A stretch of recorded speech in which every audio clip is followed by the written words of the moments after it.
Bhagavad Gita as the Shastra, as the scripture, which is the Sarva Vedanta Sara Sangraha, gives the timeless wisdom, timeless knowledge, timeless lesson, timeless knowledge about mainly three things. Timeless knowledge about our true self, timeless knowledge about how to embrace one's own duty, swadharma, timeless knowledge about how to act in this world, the art of acting in this world, the art of action.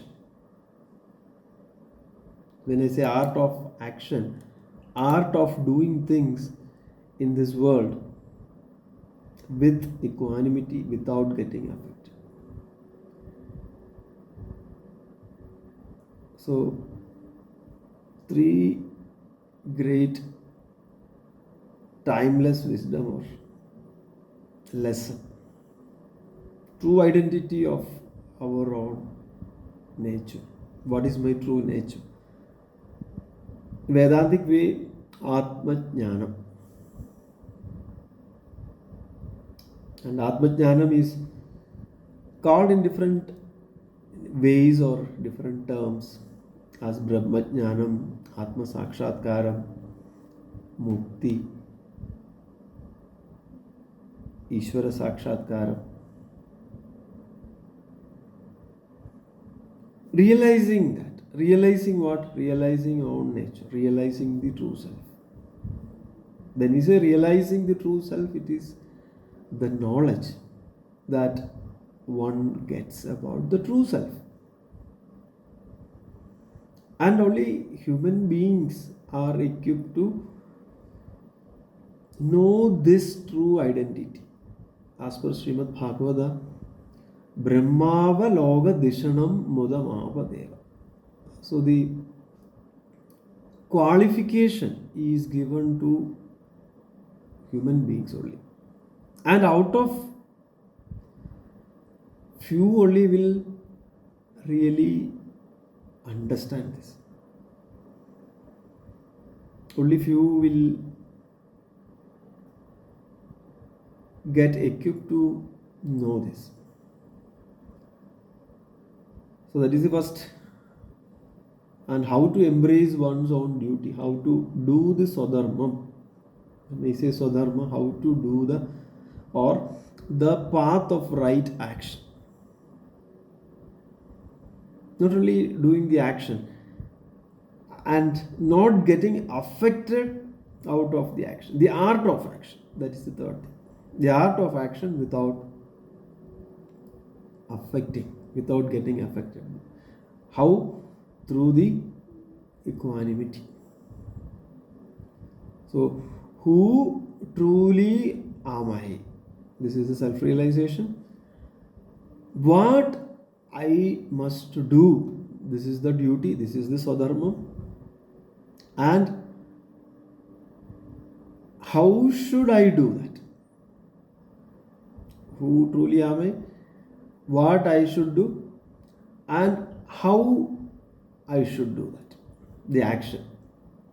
How I should do without getting affected, without getting attached, without having the bondage. And anyone who strive to live with this clarity and with this purpose will be successful. And if you see throughout the history, throughout our parampara, through our great saints, through our great seers, this knowledge was continuously given. Still, this knowledge is coming to us through the parampara. And what did those seers do? They continuously give the right orientation. Continuously give the right orientation about these eternal values. Who truly am I? What should I do and how should I do? And how will I live in this world? By having the higher goal. So through the parampara, this jnanam, this knowledge about the eternal values is transmitted to the ordinary people like us, so that we all will inculcate these values in our lives every day. And if you see the parampara, there is no new master who came up with a new knowledge. Or there is in the parampara, there is also no sampradayam that there is a new knowledge that is given. Bhagavan Krishna says in the 4th chapter, I gave this knowledge to Vivaswan, to Manu, to Ikshvaku, and this is the parampara jnana. And nobody can come and say, I give a different knowledge. Because this is the same knowledge which became the wisdom of the seers, and in the time, at the appropriate time, this knowledge is transmitted. The core remains same. The core knowledge remains same. Throughout this timeline, the core knowledge remains same, and it will remain always same. So Gita as a Shastram presents this knowledge, and this knowledge is coming from where? From the Veda Upanishads. And this knowledge is about what? The eternal principles of life. And our rishis, how did they realize this wisdom? They discovered this through contemplation. They discovered through meditation. They discovered through their experiences. And they presented systematically as a method. They presented this systematically as a scheme, so that seekers like us could follow. And these are the values that we all need to inculcate in our life. For what? To become more creative, to become more peaceful in life, to become more loving in life, to become or to make the life more meaningful. And in this parampara jnanam, what happens? This knowledge is given, this is transmitted, and individuals like us inculcate these values. And why these values are inculcated? Because we are adding a flavor of beauty or a flavor of life, a flavor of attitude. When we say, know your true your self is the true strength. So this is a way of life. This is an attitude. And why we should do? Because the true strength lies in that self. And with that knowledge, do the dharmam, do the swadharmam. And how to do the swadharmam? Without getting affected, without getting into the trap of bondage. So we'll become more creative, we'll become more intelligent. Our life will become more meaningful. Not only that, the societal relationships, the relationships that we need to establish with others also. So if individuals start doing that, and all individuals of the society, if they all do, what happens? That society will become more and more happy, will become more and more cheerful. So that is where it is timeless wisdom. This wisdom remains same. This is the codification of the realization of the seers, of the jnanis, and it is transmitted to the generation, and there is no new knowledge. The knowledge remains same. So now what we need to do is basically we all have to inculcate this knowledge, and we have to re-educate, because the education, too much of knowledge is there. Those aparavidya is there in all of us, but the paravidya, the real knowledge, the real value, this should get rendered into the generation. And practically, maybe we have to give this knowledge in a new way, in a new glow of the life,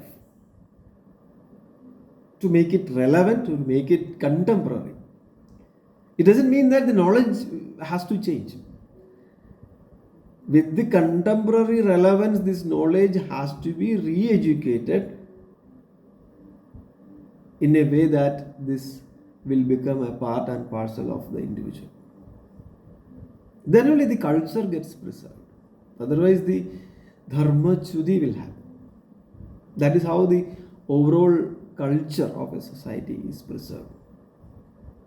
So the re-education is all towards making the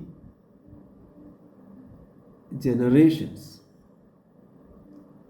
with a new glow of life.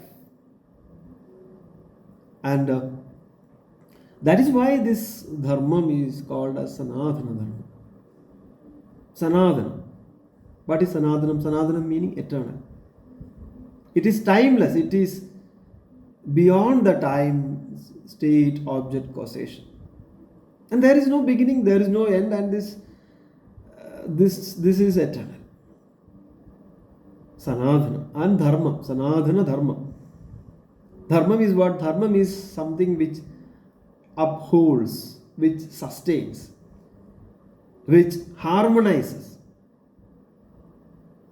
Which harmonizes what? The moral, spiritual, and the cosmic order.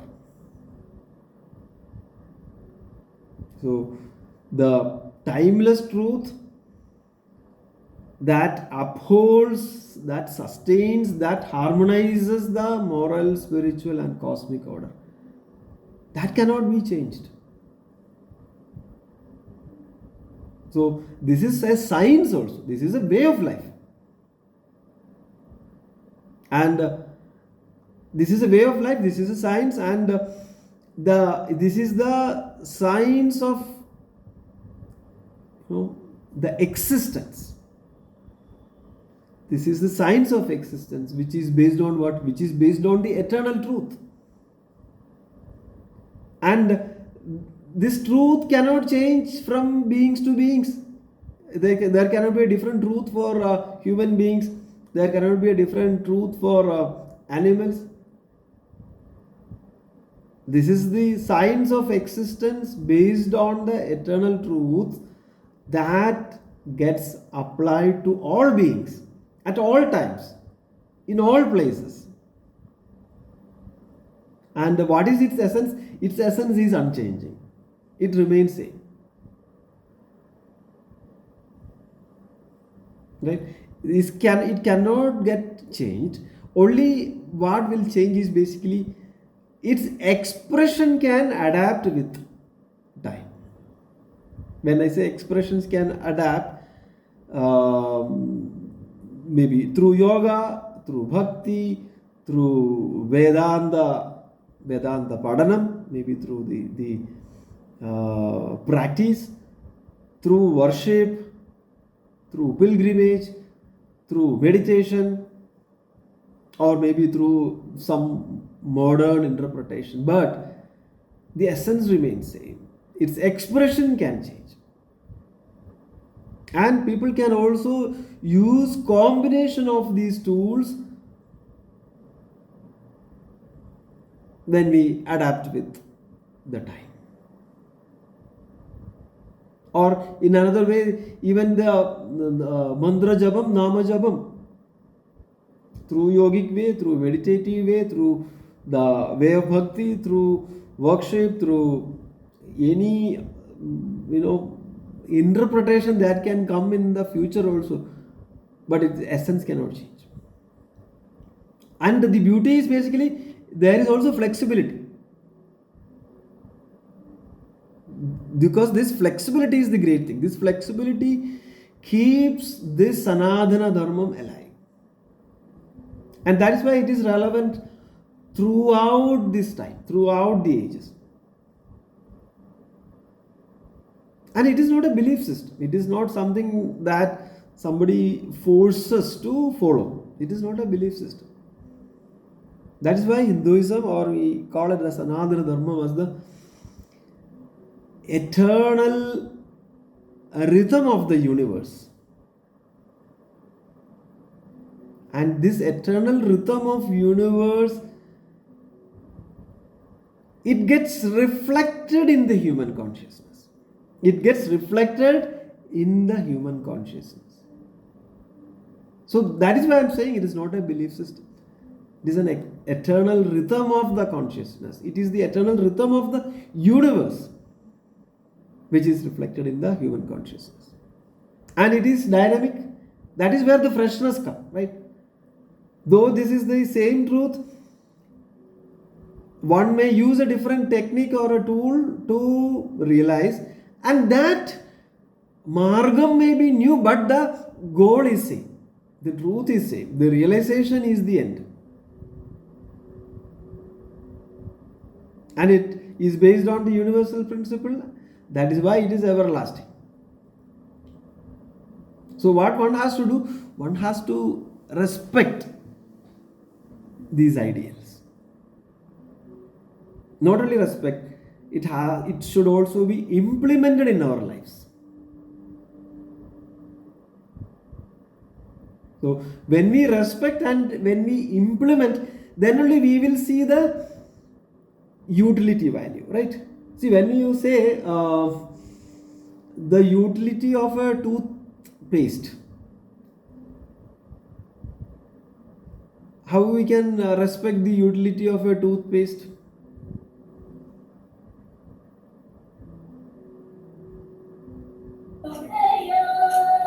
Based on how it helps us. When you use it, when you use and see how it helps, then you will appreciate the utility value. Similarly, these values, when we respect, not only respect, when we implement in our lives, then when we start seeing the utility value. So these fundamental essence, when I say the fundamental essence, the Vedanta Jnanam, this is the theme of investigation of our sages. Theme of investigation is what? The fundamental essence, the Vedanta Jnanam, knowledge about yourself. This is the main theme of investigation of our seers. And what could have been the trigger there?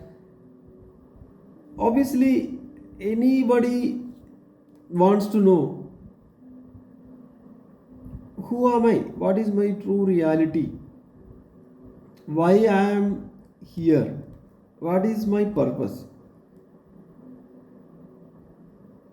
And what is the connection that I have with this universe? How I function in this universe? Or how the universe exists? And what is the connection that I have with the universe? Why it exists? Who gives existence? What is the nature of that existence? And how am I related with that?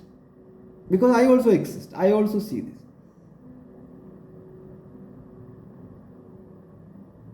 And sometimes, we also feel that, is there a profound dimension in me? Why am I chasing these simple things? Why am I getting troubled with these petty things in life,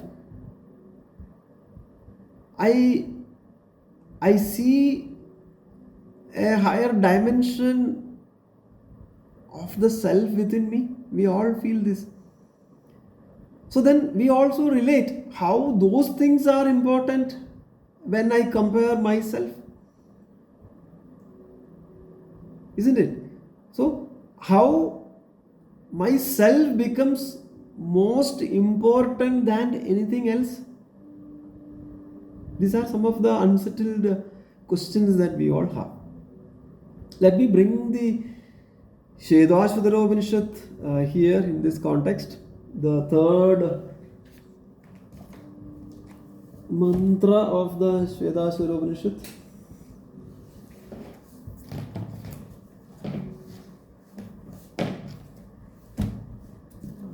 Give me a moment.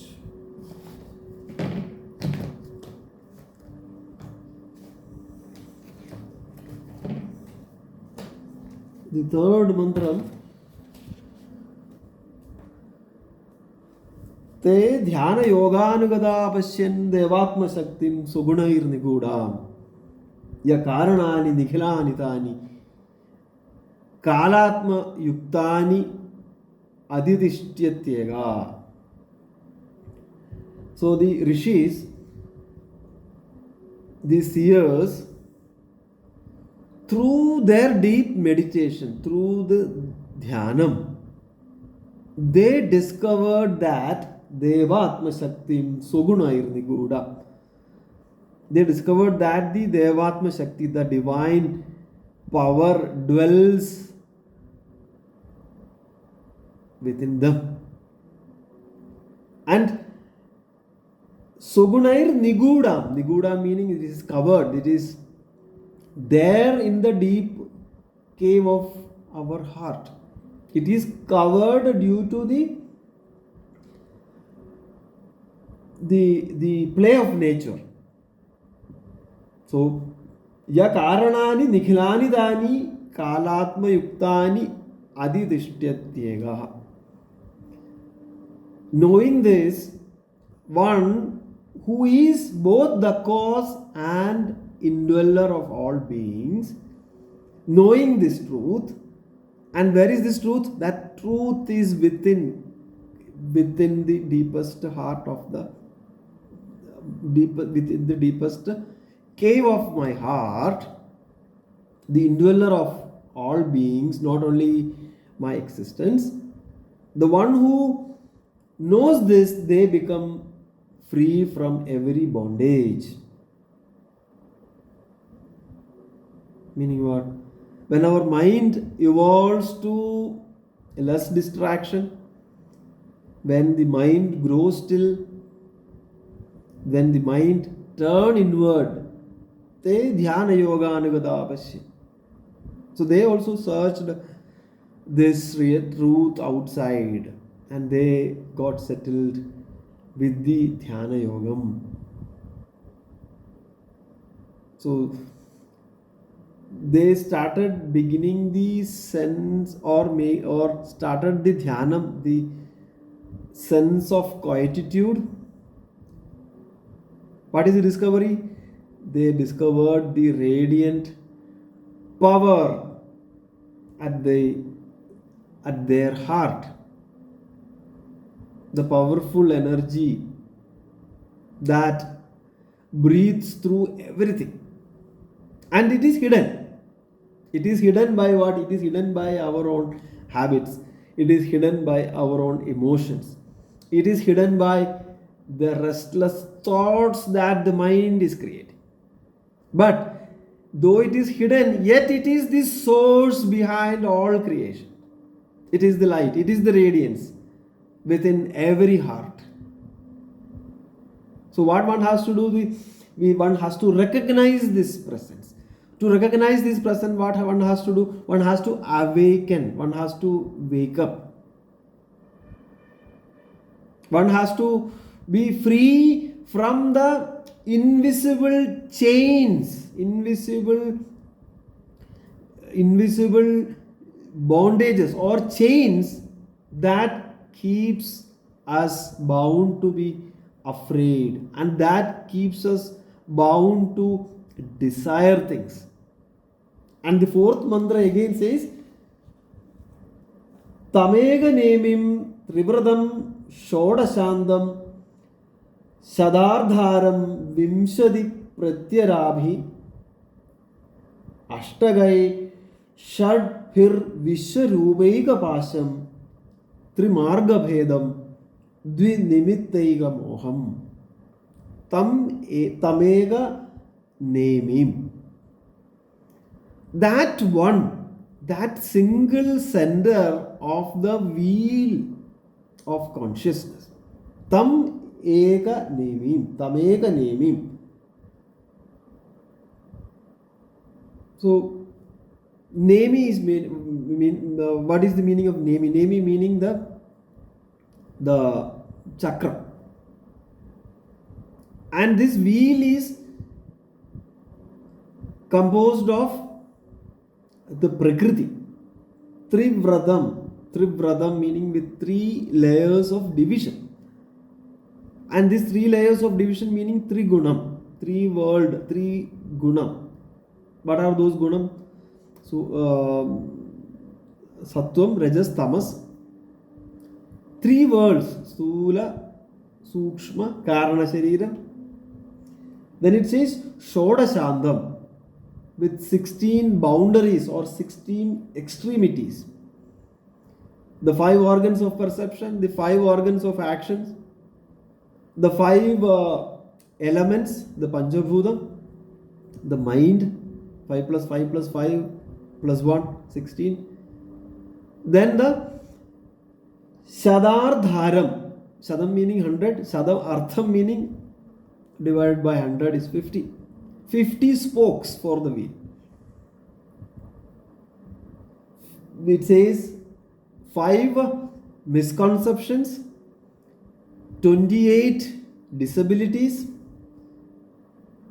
9 satisfaction, 8 perfection.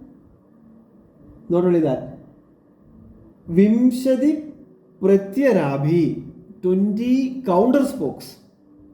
20 counter spokes meaning 10 sense objects and 10 senses and 10 sense objects. Senses and sense objects. 10 plus 10, 20. Shadbhi Ashtagai, 6 sets of 8 entities, 8-fold natives, basically the 5 elements, the mind, intellect, ego. Then the 8 ingredients of the body. Body is comprised of the 8 elements. Then 8 psychic powers, 8 mental states, 8 superhuman being capabilities, 8 virtues of the soul. So that is why 6 set of 8 entities. Then Trimarga Bhedam Dvinimittaiga Moham. Trimarga meaning 3 different roads. Those are Dharmam, Adharmam, Jnanam. And Vishwa Rupaika Pasham. The Pasham is belt, the rope. And what is this rope? Rope is desire. Rope is Kamam. And this chakram is revolving. What is this chakram? Chakram is basically this delusion, this moha, this brahmam. Basically it says the cyclic nature of the world process.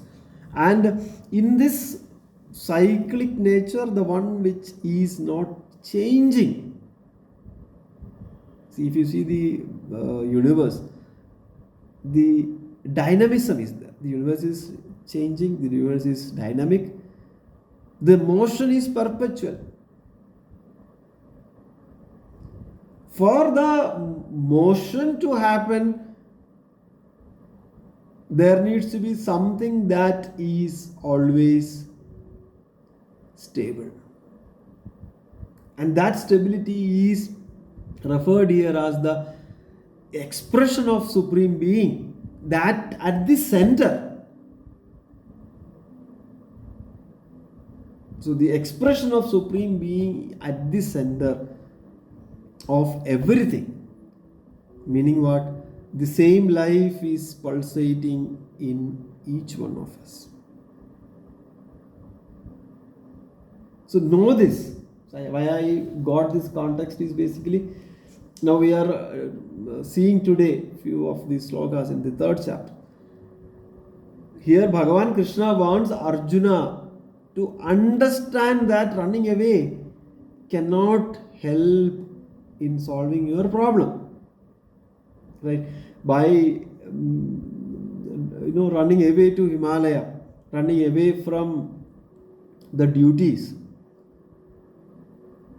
Duties are not the problem. Basically, the mind is the problem. So first purify the mind. First prepare the mind for higher contemplation. The rishis did the same thing. They dhyana yoganugada pasyan. They also searched outside. Ultimately, they got settled. Through dhyanam, they understood this. So the mind filled up with greed, lust, and restlessness cannot be contemplative. Hey Arjuna, don't act with an agitated mind. Don't act with an agitated mind. This is the, this is what Bhagavan Krishna asks us. An agitated mind cannot be calm. An agitated mind cannot be alert. An agitated mind cannot be vigilant. Instead, the mind has to be single pointed. This mind has to be turned inward. An impure mind is the mind which is turned outside always. So this truth has to be realized with a purified mind. Hey Arjuna, please understand this.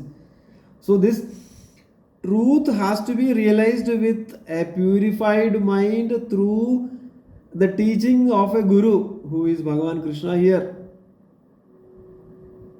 who is the Sakha of Arjuna and who is also the Lord who is blessing Arjuna. So here for us, the teachings as the Gita Shastram, where Bhagavan's signature is there, and the blessings of that Bhagavan Krishna. What we have to do? We have to make our mind purified. For what? To realize. This is where we started this topic today. Self-realization, doing the Swadharma, and doing that Swadharma without getting affected. Hey Arjuna, these are the three things. So when you start getting into this topic, you will understand that the Jiva Brahma Aikyam is the essence. This is the essence of Upanishad. This is the essence of Veda. And Gita as the Shastram is basically taking us to that Mahavakyam Tattvamasi. The fundamental Mahavakyam Tattvamasi. Tada Tvam Asi. So here in our lives, if you see the modern society, maybe let me bring this analogy of the hedonic treadmill. Treadmill you might have used, or you would be using it. Treadmill, right? Treadmill is used for what? For running. So are you really running?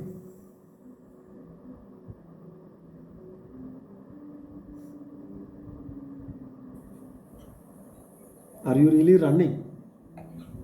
Not really running, Okay. but based on its, if it is an automated, definitely based on its speed, we will be going. So we are consistently chasing, right? We are consistently chasing.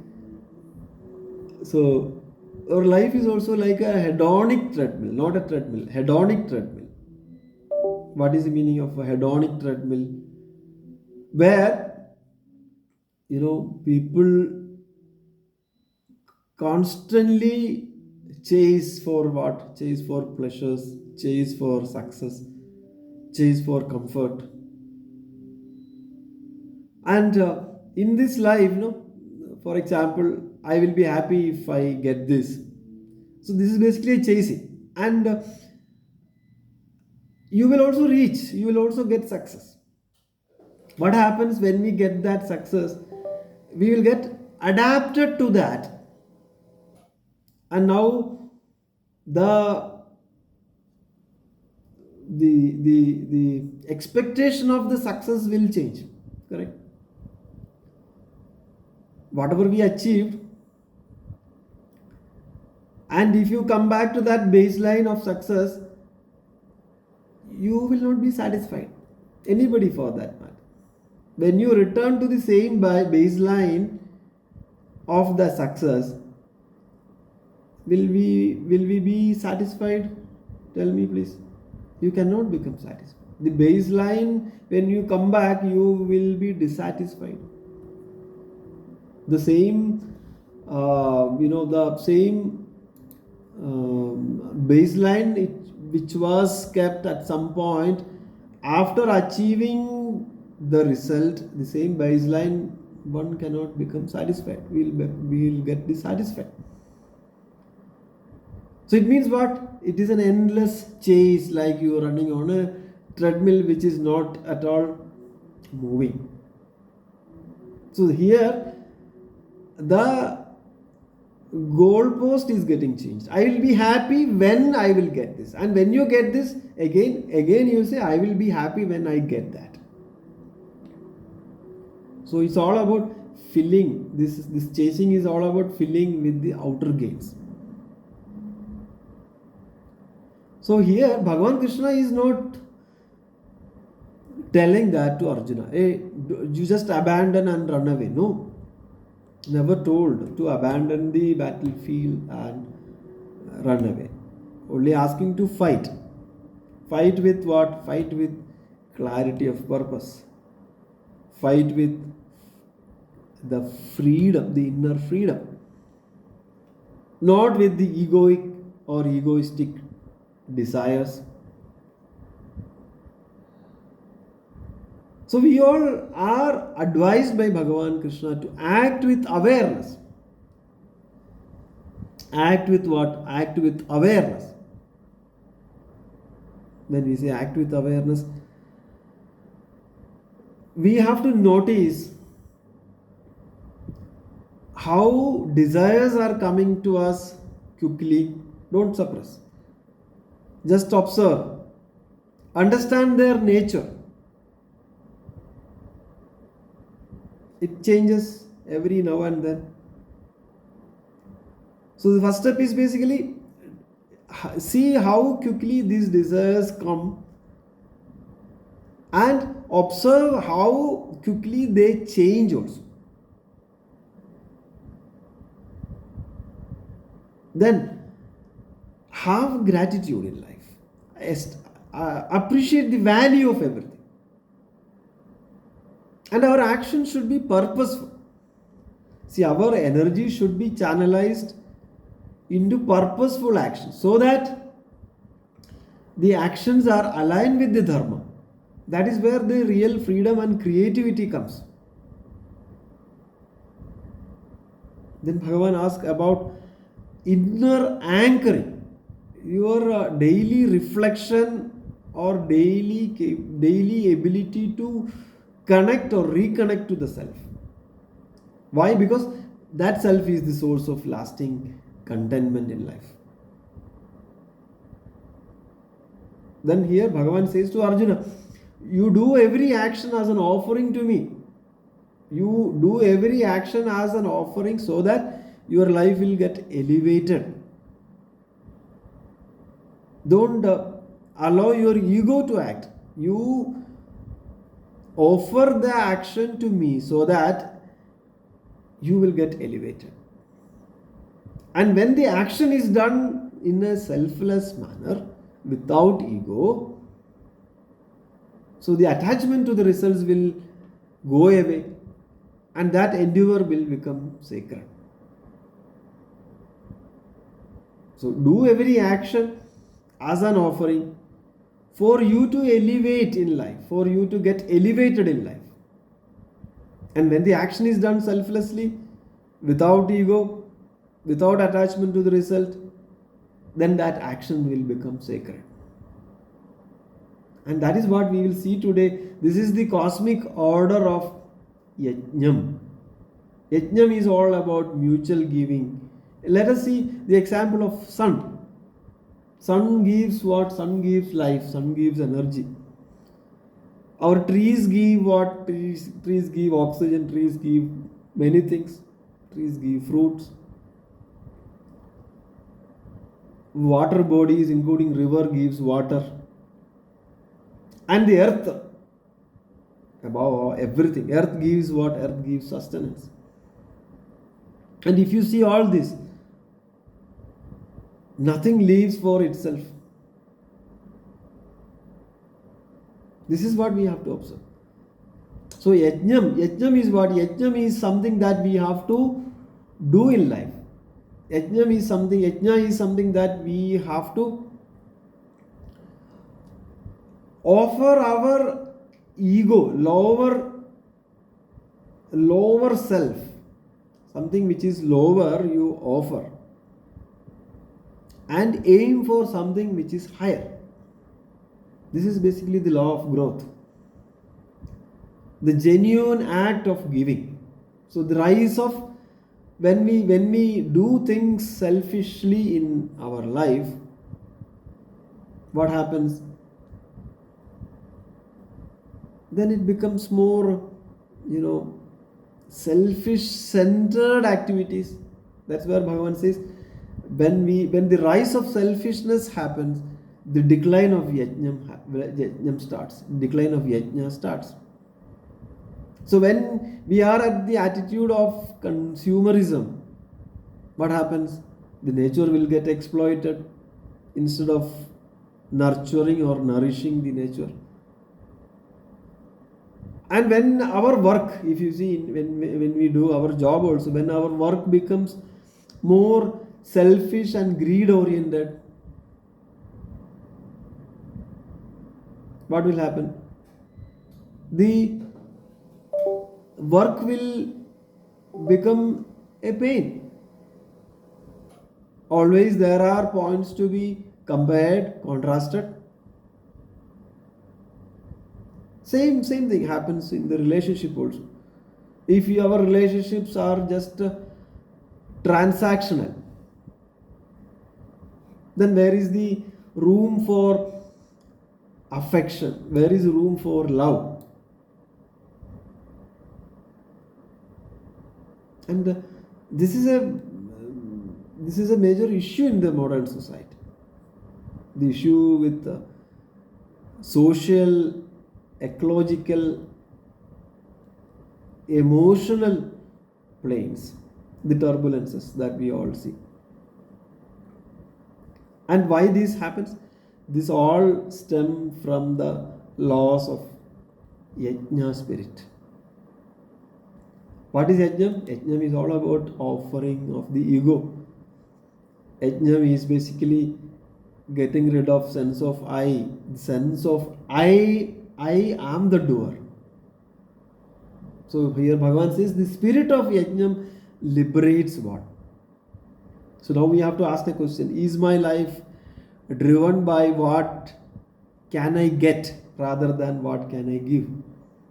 This is not a ritual. It is yajna doesn't mean that this is a kind of a ritual that we have to do. This is basically a life principle.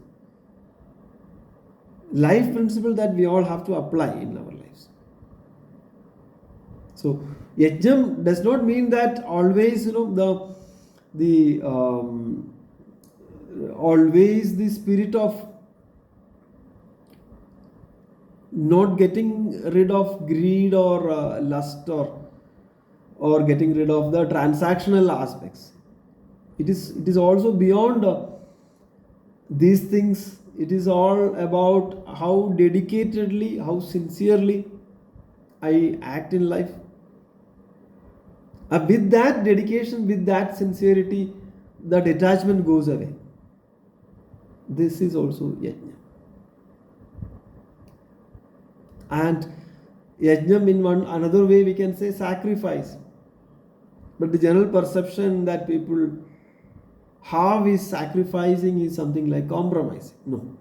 Sacrifice is not a loss. Sacrifice is a way of transformation. That's what we'll see today. Verse number 9, Karma Yoga, third chapter. Yajnarthat karmanonyatra logoyam karma bandhanaha tadartham karma kaunteya mukta sangha samachara. Yajnarthat karmano yajnarthat karmana anyatra logoyam karma bandhana tad artham karma kaundeya mukta sangha samachara. So yajnarthat, meaning for the sake of sacrifice, karmana anyatra, so any action done otherwise, logoyam karma bandhana.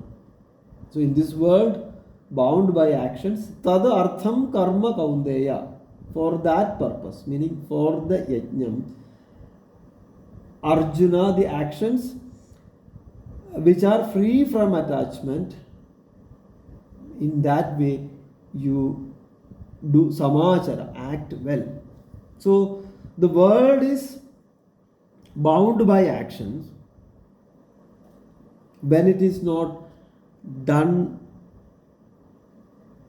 as sacrifice.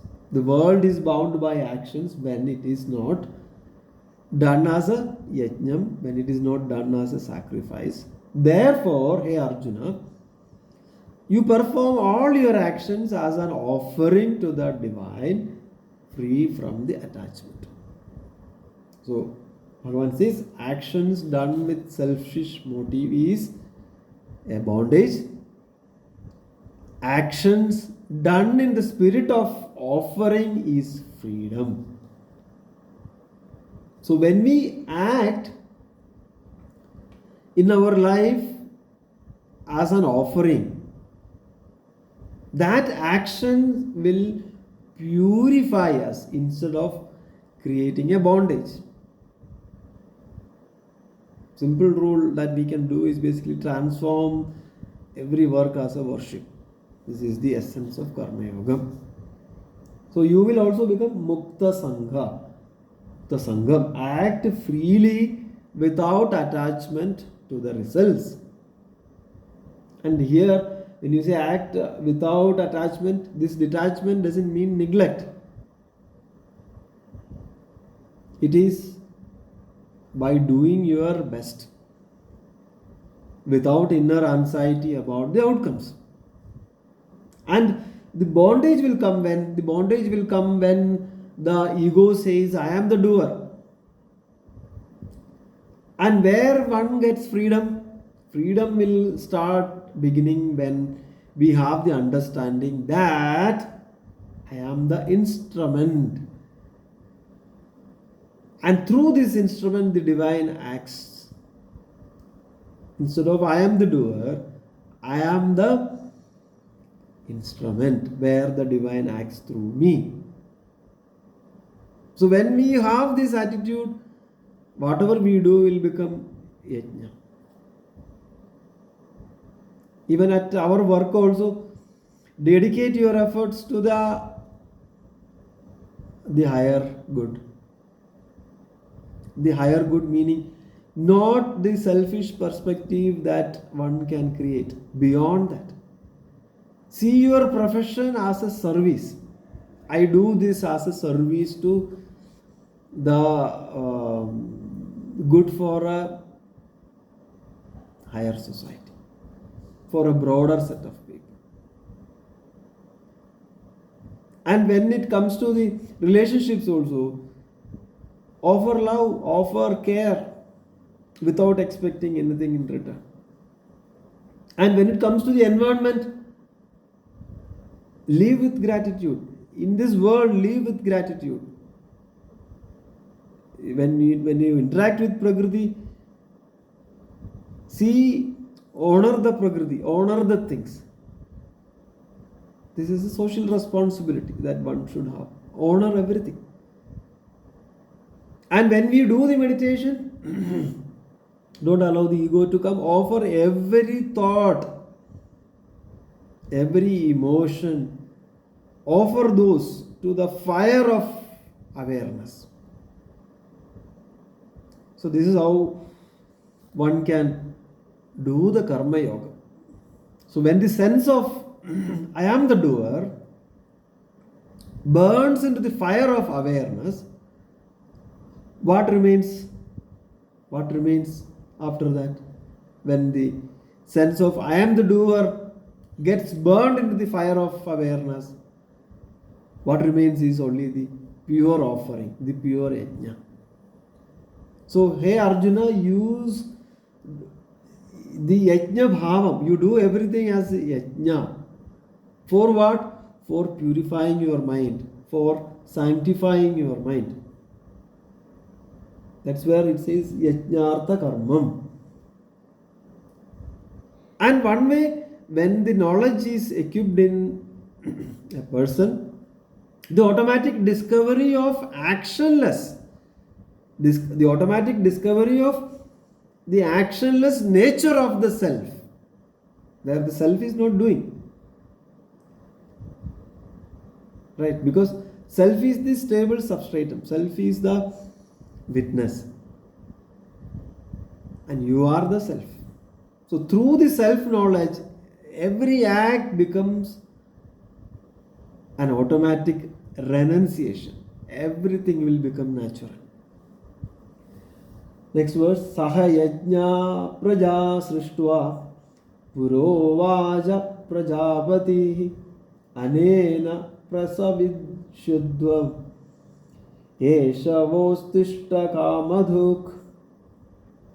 Saha yajna praja srishtva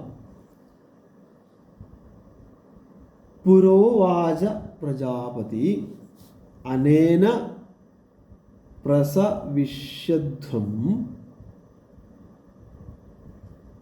eshavostishta kamadhuk. So in the beginning, Sahayajna, along with the sacrifice, praja srishtva, having created mankind, pura uvaja prajapati. Prajapati, who is Prajapati? The Brahma, the creator. Anena prasavishyadhvam. By this yajna bhavam, also wished, may you prosper. Esha va astu ishta kamadu. May this yajna be the fulfiller of all your rightful desires. So in the beginning, the Brahma, the creator, created the mankind with the spirit of sacrifice, with the spirit of yajna. And also said, by this shall you prosper in life, prosper, let all the wishes get fulfilled. Right? With what? With the yajna bhavam. Basically, this is the cosmic design of harmony. So, yajnam is what? Yajnam is the law of return. Yajnam is the law of renewal. So, whatever is offered in the right spirit, what happens? What is the return here? The return is basically the mind gets purified. The mind gets magnified. The mind gets sanctified.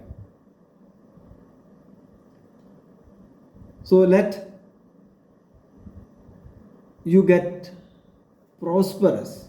By this shall you prosper. So instead of just doing transactions, you contribute. Instead of consumerism, you become a part of contributor. So yajnam is the fabric of life. It is the purpose of creation. That is what this verse says. And the life is built upon the principle of mutual giving and surrender. It's the principle of yajnam. And growth comes from what growth comes from cooperation, not from competition. And nature will respect the people who cooperate, and their life will be in harmony. This is the order, this is the rhythm. This is the law of mutual nourishment. This is the law of reciprocity. This is the law of mutual cooperation. So, one has to protect what sustains us. So, live responsibly, give more, give before taking. See everything as a service. Use the sacred lens everywhere, whether it is teaching, whether it is feeding the hungry people, or performing your corporate job. Do sincerely, nourish life, nourish knowledge, nourish nature, nourish society, whoever is involved. Think about the betterment of a broader set of people. Whatever you do, see the service orientation, see the lens of sacredness, and live responsibly. Om Purnamada Purnamidam Purnat Purnamudachyate Purnasya Purnamadaya Purnameva Vishishyate. Om Shanti Shanti Shanti.